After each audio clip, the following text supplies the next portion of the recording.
नमस्कार, साझा समाचारमा हार्दिक स्वागत छ। सुरु गरौं अहिलेसम्मका मुख्य समाचारका शीर्षकहरूबाट। देउवा नेतृत्वको सरकारले जनताको मन जित्न नसक्ने एमाले अध्यक्ष ओलीको दाबी। एमाले जस्तो विकास अरू दलले गर्नै नसक्ने भनाई।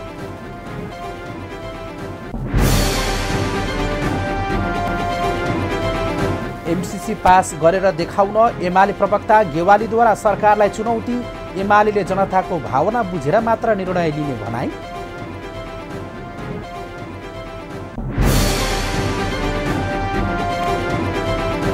र झरना स्पोर्ट्स क्लबले फुटसल लिगमा छनौट खेलाडीहरूलाई जर्सी उपलब्ध गरायो। खेलाडीको हौसला बढाउन विभिन्न क्रियाकलाप गर्दै आएको क्लबको दाबी।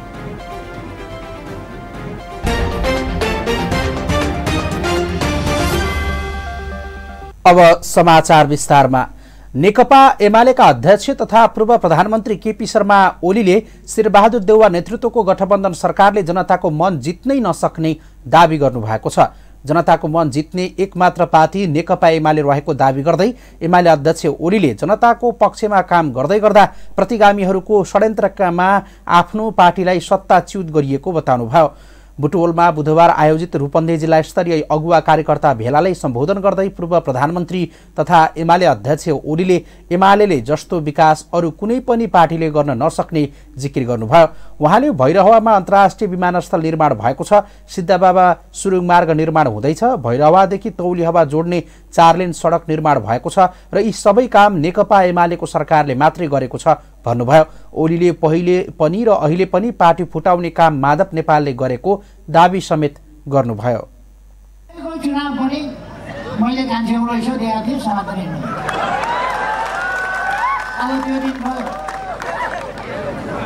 अब हामी त्यसो गर्नेवाला छैन। फेरि उहाँले यहाँ आइसकेपछि एकीकृत बनाइसकेपछि गलत बाटो लिनुभयो, प्रतिक्रियावादीहरूको सेवा गर्ने बाटो लिनुभयो। तर म उहाँलाई मात्रै दोष दिन्न, उहाँलाई उल्क्याउने पहिलोपल्ट नेकपा एमालेको नेतृत्वमा सरकार यो संविधान जारी भएपछि भन्दा त्यो सरकार ढाल्ने पनि अगुवाई गर्ने मान्छे माधव नेपाल हो, हाम्रै पार्टीका साथीहरू। ओलीले एमाले फुटाउन माधव नेपाल लगायतले खेलेको भूमिकाप्रति आक्रोश व्यक्त गर्दै माधव नेपालले खोलेको पार्टीको हैसियत आगामी निर्वाचनबाटै देखिने बताउनुभयो। उहाँले भन्नुभयो, माधव नेपालको पार्टीको हैसियत के रहेछ भन्ने कुरा जनताले आगामी निर्वाचनबाटै थाहा पाउँछन्। पार्टी फुटाउन माधव नेपाललाई प्रचण्डले साथ दिएको अध्यक्ष ओलीले आरोप लगाउनुभयो। कार्यकर्ता भेलामा उपस्थित कार्यकर्ताहरूलाई आश्वस्त पार्दै ओलीले भन्नुभयो, तपाईहरू ढुक्क हुनुहोस्, एमाले फुटेको होइन, चुइकिएको मात्रै हो। पालो निर्वाचन पिलो निचोरिएको छ, हाम्रो पार्टीलाई केही फरक पर्दैन। कार्यक्रममा बोल्दै नेकपा एमालेका उपमहासचिव विष्णु पौडेलले माधव कुमार नेपालको पार्टीलाई स्वार्थीहरूको झुण्डको संज्ञा दिनुभयो। पौडेलले माधव नेपालको पार्टी स्वार्थीहरूको झुण्ड हो भन्दै आउने चुनावमा माधव नेपालको पार्टीले एउटा सिट पनि जित्न नसक्ने दाबी गर्नुभयो। उहाँले नेकपा एमाले जनताको मन र विश्वास जितेर आगामी निर्वाचनमा जाने समेत बताउनुभयो। जनताको विश्वास जितेर चुनाव जित्ने त्यो ल्याकत राख्ने, त्यो हैसियत राख्ने पार्टी हो। त्यसकारणले जनताको मनमा घर बनाउँछौँ, जनताको विश्वास जित्छौँ र चुनाव जित्छौँ। जनताको सेवामा समर्पित हुन्छौँ र जनताको हितमा काम गर्छौँ र जनताको सुझाव ग्रहण गर्दै अगाडि बढ्छौँ। त्यो ल्याकत भएको पार्टी हो, त्यस रूपमा हामी अगाडि बढ्छौँ। उहाँले पार्टी विभाजनमा कुनै सैद्धान्तिक वैचारिक कारण नभएको दाबी गर्नुभयो। नेता पौडेलले 2 महिनासम्म मन्त्री परिषदलाई पूर्णता दिन नसक्ने सरकारले अरू केही गर्न नसक्ने दाबी गर्नुभयो। नेकपा एमालेका उपमहासचिव घनश्याम भुषालले पार्टी विभाजनका कारण एमाले घाइते भएको बताउँदै तर एमाले अहिले पनि सबैभन्दा ठूलो राष्ट्रिय शक्ति भएको दाबी गर्नुभयो। भुषालले पार्टीको आगामी विधान महाधिवेशनबाट माधव नेपाल समूह पनि पार्टीमा समेटिएर आउने विश्वास व्यक्त गर्नुभयो। हामी फेरि समेटिएर आउने यो विधान महाधिवेशन छ, आउने महाधिवेशन छ, त्यसबाट समेटिएर नेकपा एमाले सम्पूर्ण हिसाबले जब व्यवस्थित भएर अगाडि आउँछ, हामीले कमरेड माधव कुमार नेपाल अरू साथीहरूलाई बुझ्न बाध्य पार्नेछौँ, हामीले बुझाउनेछौँ उहाँहरूलाई, उहाँहरूले बुझ्नुहुनेछ। यसर्थ हामी यो दिशामा जाउँ है कमरेडहरू। हामीले यसरी सोचौँ है, यसरी अलि परसम्म सोचौँ है, अलि धेरै पछाडि हेरेर पनि हामीले आफ्ना बोली वचन, आफ्ना तर्क व्यवहारहरू त्यसरी गरौँ है। कार्यक्रममा रूपन्देही जिल्लाभरिबाट करिब 15,000 नेकपा एमालेका नेता कार्यकर्ताको सहभागिता रहेको थियो। जिल्ला स्तरीय अगुवा कार्यकर्ता भेला नभनिए पनि सभामा लुम्बिनी प्रदेशका अन्य जिल्लाबाट पनि एमालेका नेता कार्यकर्ता बुटवल आएका थिए। नेकपा एमालेका प्रवक्ता प्रदीप गेवालीले नेपाली जनताको भावना बुझेर मात्र पार्टीले एमसीसीको विषयमा निर्णय लिने बताउनु भएको छ। एमाले जिल्ला कमिटी कपिलवस्तुले आयोजना गरेको अगुवा कार्यकर्ता भेलालाई मंगलबार सम्बोधन गर्दै गेवालीले एमसीसी निर्णयमा कुनै हतार नगर्ने बताउनुभयो। उहाँले एमसीसीको विषयमा दुई देशबीचको सम्बन्ध, नेपाली जनताको भावना तथा नेपालको विकासको सम्भावनालाई हेरेर मात्र विचार गर्ने बताउनुभयो। प्रवक्ता गेवालीले एमसीसी पास गर्ने सरकारको दायित्व रहेको भन्दै सम्झौता राम्रो लाग्छ भने बहुमतले पारित गरेर देखाउन आग्रह समेत गर्नुभयो। उहाँले आगामी निर्वाचन जित्नका लागि कार्यकर्तालाई उत्कृष्ट काम गर्न निर्देशन समेत दिनुभएको छ। कार्यक्रममा बोल्दै एमाले केन्द्रीय सदस्य तथा लुम्बिनी प्रदेश सह इन्चार्ज गिरिधारी लाल नेउपानेले पार्टी फुटे पनि स्थानीय स्तरको कार्यकर्ताले एमाले रोजेको टिप्पणी गर्नुभयो। सरकारबाट बाहिरिए पनि जनताको मन मस्तिष्कमा एमाले प्रति मोह रहेको नेउपानेले दावी गर्नुभयो। कार्यक्रममा एमाले केन्द्रीय सदस्य तथा राष्ट्रिय सभा सदस्य बिमला घिमिरेल, एमाले लुम्बिनी प्रदेश सचिवालय सदस्य बलराम अधिकारी, लुम्बिनी प्रदेश सभा सदस्य विष्णुपन्थी लगायतले विचार व्यक्त गर्नुभएको थियो। नेपाल पत्रकार महासंघ लुम्बिनी प्रदेशका सदस्य तथा रूपन्देही पत्रकार महासंघका पूर्व कार्यसमिति सदस्य बिन्दु कुमार चौहानको निमोनियाका कारण निधन भएको छ। कोरोना संक्रमण भए पनि निको भइसकेको अवस्थामा 5 दिन अघि 81 पत्रकार चौहानको स्वास्थ्यमा समस्या आएको थियो। स्वास्थ्यमा समस्या देखिएपछि सुरुमा बुटवल स्थित लुम्बिनी प्रादेशिक अस्पतालमा भर्ना गरिएका चौहानलाई 2 दिन अघि मात्रै भैरहवा स्थित युनिभर्सल मेडिकल कलेजमा आइसियुमा राखेर उपचार गरिएको थियो। पछिल्लो पटक फोक्सोमा समस्या आई निमोनिया भएका चौहानको बुधबार राति 12:30 बजे उपचारका क्रममा निधन भएको हो। स्वर्गीय चौहानका 3 छोरी र 4 छोरा र श्रीमती छन्।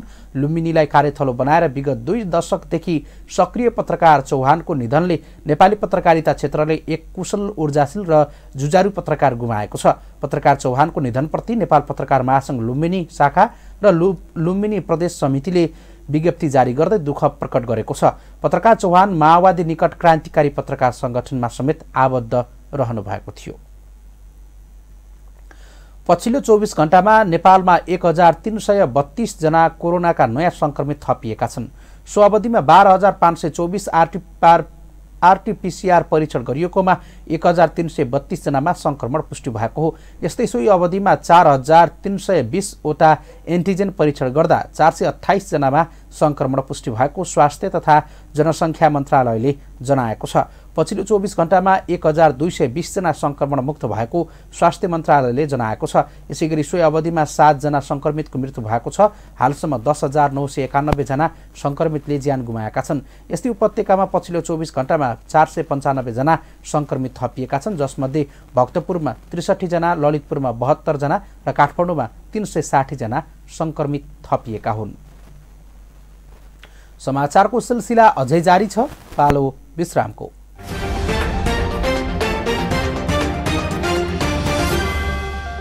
विश्रामपछि साझा समाचारमा पुनः स्वागत छ। अब बाँकी समाचार। बुटवल उपमहानगरपालिकाले सार्वजनिक जग्गाको संरक्षण गर्दै बुटवलमा खुला मञ्च बनाउने योजना बनाएको छ। 1 लाख मानिस अटाउने गरी खुला मञ्च बनाउन गुरु योजना तयार भएको बुटवल उपमहानगरपालिकाले जनाएको छ। उपमहानगरपालिकाका नगर प्रमुख शिवराज सुवेदीले खुला मञ्चको प्रस्तावित करिब 14 बिघा क्षेत्रलाई समेटेर गुरु योजना तयार भइसकेको बताउनुभयो। गुरु योजनामा प्राविधिक तथा विषय विज्ञहरूबाट थप केही सुझाव लिने क्रम चलिरहेको र अबको केही समयमै निर्माण कार्य सुरु हुने गरी तयारी भइरहेको प्रमुख सुवेदीले बताउनुभयो। बुटवलको सबैभन्दा ठूलो र मुलुकमै सबैभन्दा धेरै जनघनत्व रहेको ओडामै खुला मञ्च निर्माणको तयारी भइरहेको छ। उक्त ओडाको रङ्गशाला नजिकैको जग्गालाई संरक्षण गर्दै खुला मञ्च बनाउन लागि हो। खुला मञ्चलाई कार्यक्रम गर्न, सभा समारोह गर्न, सम्मेलन गर्न मात्र नभई विभिन्न आपतकालीन अवस्थामा उद्धार स्थलका रूपमा समेत उपयोग गर्न सकिने गरी गुरु योजनामा समेटिएको प्रमुख सुवेदीको भनाइ छ। खुला मञ्चमा 1 लाख मानिस एकैपटक जम्मा हुन मिल्ने गरी खुला मैदान बनाइनेछ। मैदानलाई विशेष तार जाली र हरियालीले सजाइनेछ। मैदान प्रवेश र निकासका अलग अलग द्वार र आपतकालीन द्वार बन्ने उपमहानगरपालिकाको भनाइ छ। खुला मञ्चको पहिलो चरणको कामका लागि निर्माण लागत करिब 1 करोड रुपियाँ अनुमान गरिएको छ।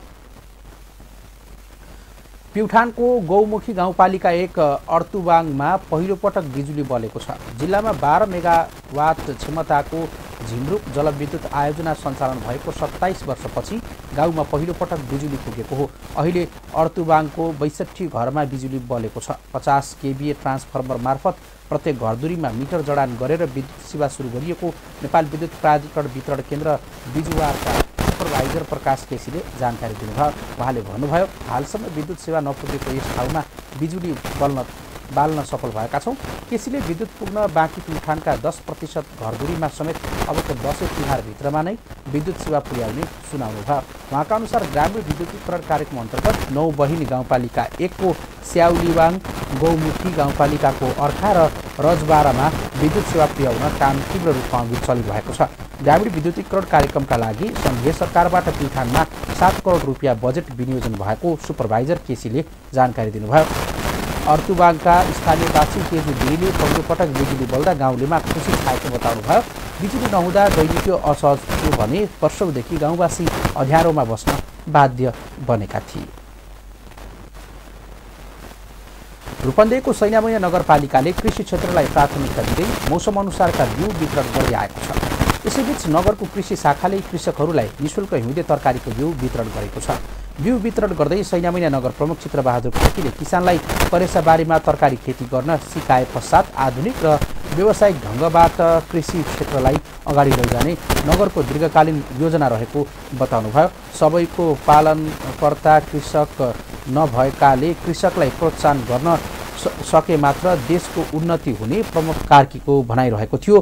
किसानको माग बमोजिम कृषि शाखाले बिउ वितरण गरिरहेको छ। उहाँले भन्नुभयो, बिउको उचित तरिकाले उपयोग गर्न सके कृषिमा आत्मनिर्भर बन्न सकिन्छ। करेसाबारीमा हरिया जातका तरकारी खेती गर्न प्रोत्साहन गर्ने उद्देश्यले त्यहाँका कृषक समूहलाई तरकारीको बिउ वितरण गरिएको शाखा प्रमुख सृजना खनाल सुवेदीले बताउनुभयो। सैनामैनाका 160 कृषक समूह, 10 वटा कृषि सहकारी र अन्य 55 वटा कृषि फर्मलाई जेसेबी, बन्दागोभी, धनियाँ, टमाटर, मुला, रायोको साग लगायतको तरकारीको बिउ वितरण गरिएको शाखा प्रमुख खनालले जानकारी दिनुभयो। सैनामैनाले कृषकलाई विशेष ध्यान दिए कार्यक्रमहरू बनाएको सैनामैनाका मूल कृषक समूहका अध्यक्ष शेरबहादुर केसीले बताउनुभयो। तिलोत्तमा नगरपालिकाका प्रमुख वासुदेव घिमिरेले आफ्नो सेवा सुविधा बापतको रकमबाट सामुदायिक विद्यालयमा अध्ययनरत विद्यार्थीलाई छात्रवृत्ति प्रदान गर्नुभएको छ।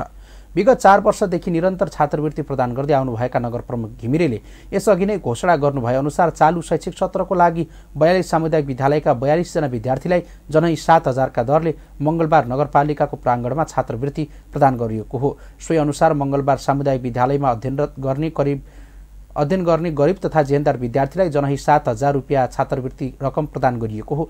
नगरपालिकाले छात्रवृत्ति वितरणलाई व्यवस्थित बनाउन कार्यविधि बनाई छनौट तथा व्यवस्थापन समिति गठनसँगै कोष समेत सञ्चालन गरेको छ। नगरपालिकाको शिक्षा समितिलाई पूर्व व्यवस्थापनका लागि जिम्मा दिँदै सम्बन्धित विद्यालय व्यवस्थापन समितिको निर्णय र वडा कार्यालयको सिफारिसको आधारमा गरिब जेहेन्दार तथा विपन्न वर्गका विद्यार्थीले छात्रवृत्ति प्राप्त गर्दै आएका छन्। छात्रवृत्तिलाई दिगो बनाउन कार्यविधि अनुसार कोषको समेत व्यवस्था मिलाइएको शिक्षा शाखा प्रमुख गंगाराम आचार्यले जानकारी दिनुभयो। समाचारको सिलसिला अझै जारी छ, पालो विश्रामको।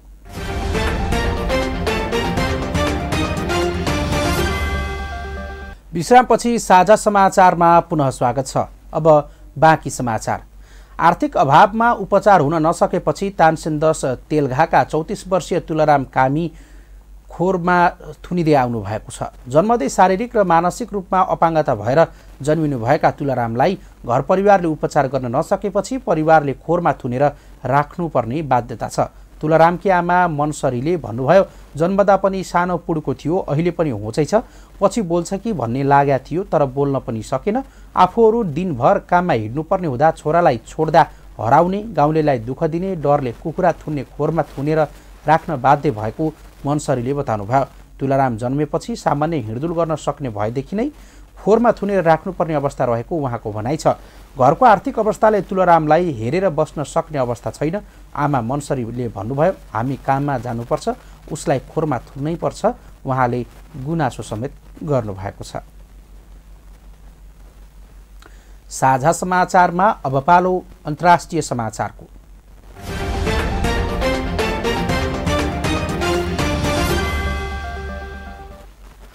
हाइटीका प्रधानमन्त्री एरियल हेनरीमाथि प्रतिबन्ध लागेको छ। राष्ट्रपति जोभेनल मोइसको हत्या अनुसन्धानमा तानिएपछि प्रधानमन्त्री हेनरीलाई देश छोड्न प्रतिबन्ध लगाइएको हो।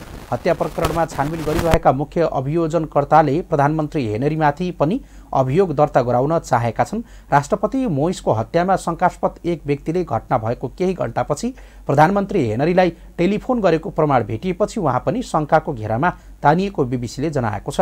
गएको जुलाई 7 तारिकमा राष्ट्रपति मोइसको आफ्नै निवासमा हत्या भएको थियो। हत्यामा संलग्न पेशेवर अपराधीहरू पक्राउ परे पनि मुख्य योजनाकार भेटिएका छैनन्। राष्ट्रपति मोइसको हत्यापछि हाइटीमा राजनैतिक सङ्कट समेत उत्पन्न भएको छ। साझा समाचारमा अब पालो खेल समाचारको।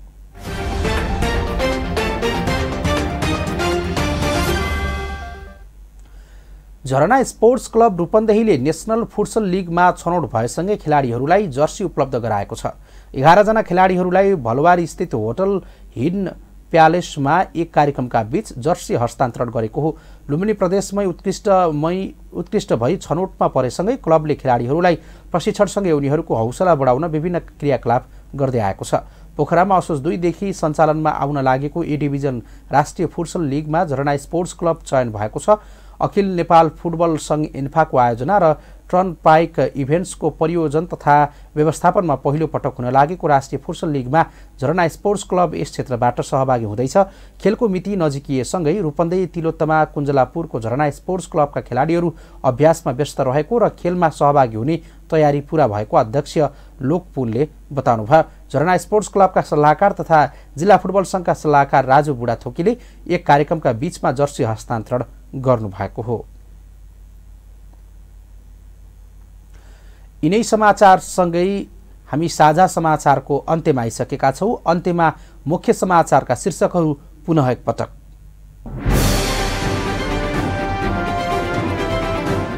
देउवा नेतृत्वको सरकारले जनताको मन जित्न नसक्ने एमाले अध्यक्ष ओलीको दाबी। एमालेले जस्तो सुकै विकास अरू दलले गर्न नसक्ने भनाई।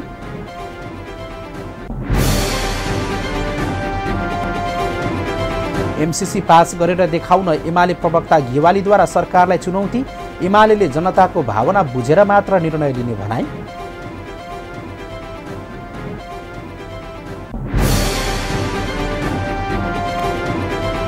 र झरना स्पोर्ट्स क्लबले फुटसल लिगमा छनौट खेलाडीहरूलाई जर्सी उपलब्ध गरायो। खेलाडीको हौसला बढाउन विभिन्न क्रियाकलाप गर्दै आएको क्लबको दाबी।